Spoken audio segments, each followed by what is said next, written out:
আসসালামু আলাইকুম। আমি অন্তু বলতেছি। আজকে আমি চলে গেছিলাম আমার মিনি কিচেনে ছোট ছোট কিছু রান্নাবান্না করতে। তো প্রথমেই ছিল ইলিশ মাছ, যেটাকে আমি নুন হলুদ দিয়ে সুন্দর করে মাখিয়ে ম্যারিনেট করতে কিছুক্ষণ রেখে দিয়েছিলাম।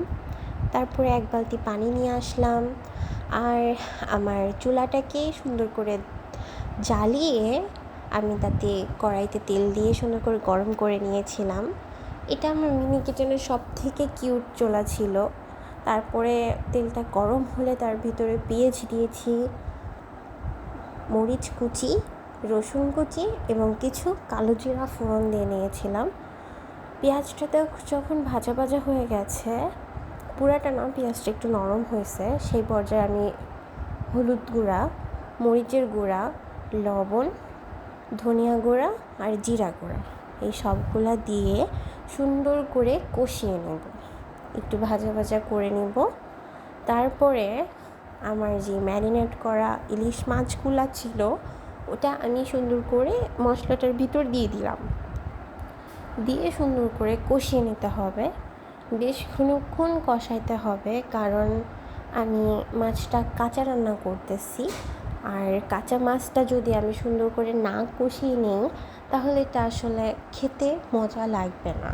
তার জন্য সুন্দর করে কষিয়ে নেওয়ার পরে আমি যে পানিটা নিয়ে আসছিলাম ওখান থেকে সামান্য পরিমাণ পানি, যতটুকু আমি ঝোল দিব সে সম পরিমাণ পানি দিয়ে সুন্দর করে নাড়াচাড়া দিয়ে আমি তরকারিটাকে রান্না হওয়া পর্যন্ত ওয়েট করব। তো আমার তরকারি প্রায় হয়ে গেছে, আমি একটু নাড়াচাড়া করে নিচ্ছিলাম। তো দেখতেছিলাম আর কি মাছটা কতটুকু হয়েছে। তো মাশাআল্লাহ খুব ভালোই হচ্ছে। আর আমার তরকারি অলমোস্ট ডান। এখন আমি এটাকে নামিয়ে নেওয়ার জন্য আমি আমার একটা সার্ভিং বোল নিয়ে আসছি, যেটাকে আমি নামাবো। তো তারপরে আমি আমার তরকারিটাকে নামিয়ে নেব সুন্দর করে। তারপরে কড়াইটাকে সুন্দর করে ধুয়ে আবার নতুন করে চুলায় বসিয়ে দিয়েছি, তার ভিতরে দিয়েছি সাদা তেল। আর তারপরে আমি আমার দ্বিতীয় আরেকটা রান্নায় চলে যাব, সেটাও মাছ, তবে সেটা নদীর বেলে মাছ। এর ভিতরে আমি দিয়ে দিব এখন, আগে দিব কাঁচামরিচ, তারপরে পেঁয়াজ, রসুন দুইটা দিয়ে সুন্দর করে খানিকক্ষণ ভেজে নেওয়ার পরে আমি লবণ দিব, তারপর একটু হলুদ দিব, তারপর একটু শুকনো মরিচের গুঁড়া, তারপরে একটু ধনিয়ার গুঁড়া আর জিরার গুঁড়া একসাথে করে দিয়ে দিয়েছি। তারপরে সুন্দর করে এটা ভাজা ভাজা করে, আমার কাছে মাছ ছিল, যেহেতু বেলে মাছ, এটাকে আমি আর ম্যারিনেট করি নাই। বেলে মাছ খুবই নরম হয় আর নদীর বেলে, তো আমি বেলে মাছগুলো দিয়ে সুন্দর করে কষিয়ে নেব এবং কষিয়ে নিয়ে আমি ভাজা ভাজা করে ফেলবো। তো সুন্দর করে